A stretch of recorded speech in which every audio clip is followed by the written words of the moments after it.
Welcome student. आज अपन जो बात करेंगे वो structure and nature of metal carbonyl bond है। यानी कि मेटल और जो अपने पास में कार्बोनिल है, कार्बोनिल यानी कि अपने पास में कार्बन मोनोऑक्साइड जो है उसके बीच में जो बॉन्डिंग है वो किस तरीके से होती है, किस तरीके से हो रही है। तो उसमें हमारे पास में दो मेनली हम आज जो बातें करेंगे वो रहेगी। कौन कौन सी रहेगी? एक तो रहेगा हमारे पास में मेन पॉइंट है कि हमारे पास में इफ़ेक्टिव एटॉमिक नंबर जो है वो क्या होता है, जनरली हम देख सकते हैं। तो इफेक्टिव एटॉमिक नंबर का है, इफेक्टिव एटॉमिक रूल का है, वो भी अपन देखेंगे। और सेकंड जो आज के इस लेक्चर में हम देखने वाले हैं वो होगा हमारे पास में 18 इलेक्ट्रॉन रूल, 18 इलेक्ट्रॉन नियम। यानी कि 18 इलेक्ट्रॉन रूल जो है वो भी आज के इस क्लास के अंदर अपन सीखेंगे। तो दोनों की अपन स्टडी करेंगे। दोनों की स्टडी में सबसे पहले अपन स्टार्ट करते हैं आज के पहले टॉपिक से। कौन सा हमारे पास में प्रभावी परमाणु संख्या का नियम, इफेक्टिव एटॉमिक नंबर रूल। देखिए कुछ नहीं एक्चुअली में, अगर इस रूल का सारांश देखें तो ये है कि हमारे पास में जो भी हमारे पास में ये जो मेटल कार्बोनिल्स हैं, इन मेटल कार्बोनिल्स की जो हमारे पास में एटॉमिक नंबर है वो इफेक्टिव यानी कि प्रभावी रूप से किसके बराबर हो जाएगा? वो हो जाएगा कोई ना कोई उत्कृष्ट गैस यानी कि नोबल गैस के एटॉमिक नंबर के बराबर। कैसे? फॉर एग्जांपल हमने यहाँ पे ले रखा है। देखिए एग्जाम्पल के रूप में हमारे पास में यहाँ पे प्रेजेंट है सबसे पहला जो है निकल का कार्बोनिल है, NiCO4 है हमारे पास में ना। इस NiCO4 का हम साथ में क्या करेंगे कि इसका अगर हम एटॉमिक नंबर देखें निकल का, तो निकल का कितना होता है? 28 होता है एटॉमिक नंबर। तो निकल का 28 एटॉमिक नंबर है, बट हम यहाँ पे जानते हैं कि इसके साथ में लिगेंड कौन सा जुड़ रहा है? कार्बोनिल। ये कार्बोनिल वाला लिगेंड है हमारे पास में यहाँ पे प्रेजेंट। ये कार्बोनिल वाला लिगेंड जो होगा इसकी क्या करेगा? लोन पेयर देगा इलेक्ट्रॉन्स के। इलेक्ट्रॉन का लोन पेयर देगा तो एक हमारे पास में जो CO होता है वो कितने इलेक्ट्रॉन देता है हमें? इलेक्ट्रॉन कितने देता है? इलेक्ट्रॉन की बात कर रहा हूँ मैं। लोन पेयर तो एक देगा, इलेक्ट्रॉन कितने देगा? 2 इलेक्ट्रॉन देगा। तो एक कार्बोनिल हमें 2 इलेक्ट्रॉन यहाँ पर देगा। तो अब एक चीज़ ध्यान रखिए कि अगर हमारे पास में 4 कार्बोनिल आ जाएँ, 4 कार्बोनिल अगर आ जाएंगे तो टोटल इलेक्ट्रॉन कितने हो जाएंगे? 8 इलेक्ट्रॉन्स, है ना। तो वही चीज़ यहाँ पर है। यहाँ पे देखिए कि हमारे पास में निकल के इस कार्बोनिल के अंदर NiCO4 है। अब इसके अंदर ये यहाँ पे क्या कह रहा है कि CO यानी कि कार्बन मोनोऑक्साइड से लिए गए इलेक्ट्रॉन कितने होंगे? तो 4 इलेक्ट्रॉन आते हैं, 4 मल्टीप्लाई बाई 2 इलेक्ट्रॉन होते हैं इसके, 4 आ रहे हैं CO और हमारे पास में 2 इलेक्ट्रॉन, एक CO देता है, तो टोटल कितने हो जाएंगे? 8 इलेक्ट्रॉन्स। तो यहाँ पर हो गए 8 इलेक्ट्रॉन्स। देन आगे बात करते हैं केंद्रीय धातु परमाणु की परमाणु संख्या कितनी है। निकल कितने नंबर पर आता है? 28 पे आता है, ये भी पता है। निकल कितने पे आता है? 28 एटॉमिक नंबर पे आता है। अब क्या होगा? आप यहाँ पे एडिशन करेंगे। किसका एडिशन करना है हमें? कि हमारे पास में प्रेजेंट जो हमारे पास में निकल है उसका 28 एटॉमिक नंबर तो है, 28 के पास में 8 इलेक्ट्रॉन जो है यहाँ पर आ रहे हैं CO से, कार्बन मोनोऑक्साइड से। तो अगर हम टोटल ऐड ऑन कर देंगे 28 प्लस 8 तो कितने हो जाएंगे? 36। 36 जो एटॉमिक नंबर होता है वो हमें पता है किसका होता है? क्रिप्टन का, जो कि एक उत्कृष्ट गैस है। तो जनरली हमारे पास में ये निकल के पास में जो 4 कार्बोनिल ग्रुप्स आए तो इन्होंने ऐसी कंडीशन ली, ऐसा उन्होंने परमाणु क्रमांक लिया जो कि किसी ना किसी आसपास की उत्कृष्ट गैस से जुड़ता हो।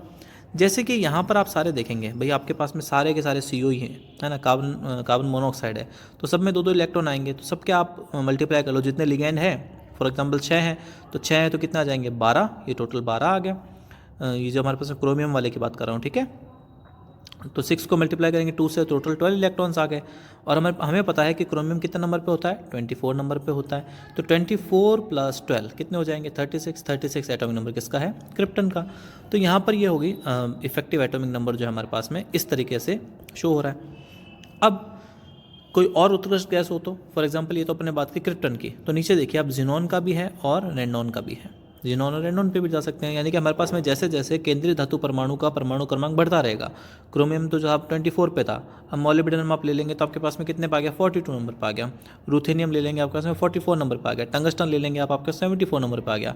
तो वैसे वैसे आप पास की जो उत्कृष्ट गैस होगी वो पास की उत्कृष्ट गैस वहाँ पर आके उससे मिल जाएगी। तो यहाँ पर ये प्रभावी परमाणु क्रमांक उनका किसी ना किसी, यानी कि हमारे पास में जो ऑर्गेनोमेटेलिक कंपाउंड है, धात्विक कार्बोनिल यौगिक जो हैं, इनमें क्या होता है कि हमारे पास में जो भी धातु कार्बोनिल यौगिक होते हैं उनका परमाणु क्रमांक प्रभावी रूप से अपने पास की उत्कृष्ट गैस से मिल जाता है। इतनी सी बात है। चलिए तो अब बात करते हैं आगे। हमारे पास में जो है सेकंड वाला पॉइंट जो है अपने आज का, वो है कि हमारे पास में प्रेजेंट 18 इलेक्ट्रॉन रूल। लेकिन 18 इलेक्ट्रॉन से पहले अपने को एक चीज़ और यहाँ पे देख लेनी चाहिए ना, एक और इम्पॉर्टेंट है यहाँ पे कि हमारे पास में देखिए अगर हमारे पास में बहुनाभिकीय धातु कार्बोनिल हो, बहुनाभिकीय धातु कार्बोनिल हो, फॉर एग्जांपल Fe2CO9 है यहाँ पे, ठीक है, Fe2CO9 है, यानी कि अपने पास में यहाँ पे धातु कितने आ गए, केंद्रीय धातु परमाणु 2 आ गए। इस कंडीशन में क्या होगा, इस कंडीशन में क्या होगा हमारे पास में कि Fe की परमाणु क्रमांक संख्या पता है हमें कितनी, 26 है। अब 9/2 क्यों किया, देखिए यहाँ पर जो कार्बोनिल है, कार्बोनिल जो है ये हमारे पास में 9 है, एक कार्बोनिल जो है वो 2 इलेक्ट्रॉन ला है, तो टोटल कितने हो जाएंगे हमारे पास में 18 इलेक्ट्रॉन्स। लेकिन अभी ये जो 18 इलेक्ट्रॉन्स है ये दो मेटल के सेंटर्स के बीच में डिवाइड होगा, तो Fe कितने हैं यहाँ पर 2, तो अगर हम 2 में इसको डिवाइड करेंगे तो 18/2, तो 18/2 कर देंगे तो हमारे पास में एक Fe के पास में कितना इलेक्ट्रॉन आ जाएगा, 9 इलेक्ट्रॉन्स, है ना। तो वही कंडीशन यहाँ पे लगी है, इन्होंने ये कंडीशन ली है कि इस कंडीशन में हमारे पास में क्या हो जाएगा कि हमारे पास में जो कार्बोनिल है उसके अंदर हमारे पास में एक मेटल के पास में 9 इलेक्ट्रॉन्स आएंगे। अब एक Fe की अपने को बात करनी है, तो Fe के बीच में भी तो बॉन्ड बनेगा, Fe और Fe के बीच में भी बॉन्ड बनेगा। जब ये कंडीशन होगी Fe के बीच में बॉन्ड वाली, तो इस कंडीशन में एक इलेक्ट्रॉन यहाँ से भी हमें मिलता है। तो टोटल क्या हो जाएगा यहाँ पे देखिए 26 एटॉमिक नंबर किसका है, आयरन का, 9 इलेक्ट्रॉन यहाँ से आ रहे, 26 + 9 कितने होते हैं, 26 + 9 35, एक इलेक्ट्रॉन आ रहा है Fe और Fe के बॉन्ड से, तो टोटल कितने हो गए यहाँ पे 36, जो कि एक क्रिप्टन का noble gas krypton gas atomic number होता है। सो आई होप आपको ये वाला टॉपिक जो है ये समझ में आया होगा, पहला पॉइंट। अब अपन बात करेंगे आगे की, तो आज आगे हमारे पास में है 18 इलेक्ट्रॉन रूल। ओके, तो 18 इलेक्ट्रॉन रूल पे अब चलते हैं।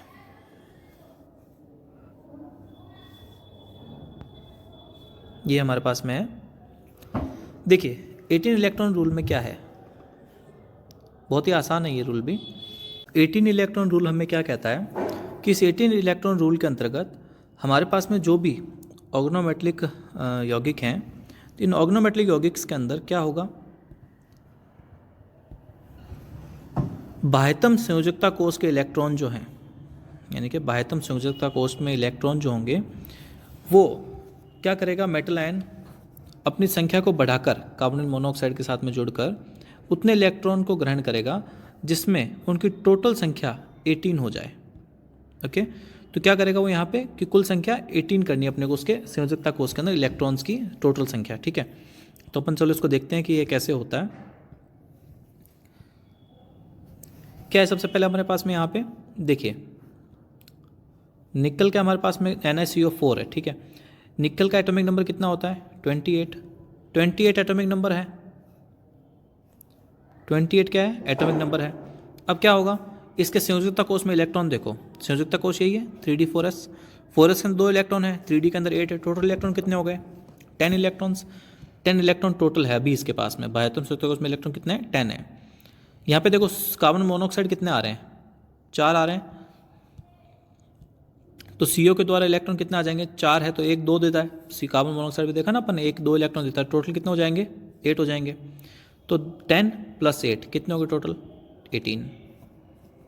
नेक्स्ट अपन बात कर रहे हैं सेकेंड वाला एग्जाम्पल, क्रोमियम के साथ में, क्रोमियम का एटॉमिक नंबर 24 में इसका इलेक्ट्रॉन कॉन्फ़िगरेशन अगर अपन लिखेंगे ऐसे, इसके संयोजकता कोष में इलेक्ट्रॉन कितने हो जाएंगे 6 हो जाएंगे टोटल, 3d के अंदर 4 हैं और 4s के अंदर 2 हैं, तो 6 हो गए टोटल।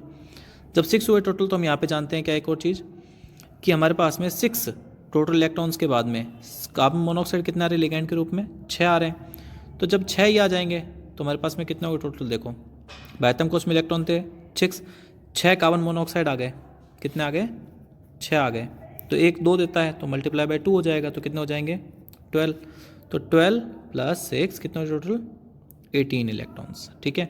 तो यानी कि मैक्सिमम ये कितने इलेक्ट्रॉन को ले लेगा अपने वाली सेल में, 18 इलेक्ट्रॉन टोटली अपने संयोजकता कोष में करेगा। ओके, तो ये चीज़ आई अपने को समझ में यहाँ पे। अब देखो यहाँ पे ये चीज़ तो बहुत आसान सी थी, 18 इलेक्ट्रॉन रूल तो आ गया कि संयोजकता कोष में 18 इलेक्ट्रॉन पूरे करने हैं, तो जो लिगैंड है उसके इलेक्ट्रॉन काउंट कर लो और हमारे पास में जो केंद्रीय धातु परमाणु है उसके संयोजकता कोष के इलेक्ट्रॉन काउंट कर लो। अब बात आ रही है हमारे पास में एक एक्सेप्शन की, अपवाद स्वरूप एक ऐसा यौगिक है जिसमें 18 इलेक्ट्रॉन के नियम का पालन नहीं होता और वो यौगिक है VCO6। तो इसको एक्सेप्शनली आपको याद रखना पड़ेगा कि VCO6 के अंदर 18 इलेक्ट्रॉन रूल का फॉलोअप नहीं होता, क्योंकि ये जो एक ऐसा यौगिक है जो कि होता भी है, स्थायी भी है, बनता भी है। तो इसके अंदर क्या है, देखो 3d5 टोटल इलेक्ट्रॉन कितने हैं इसके अंदर, संयुक्त कोश में 5 है।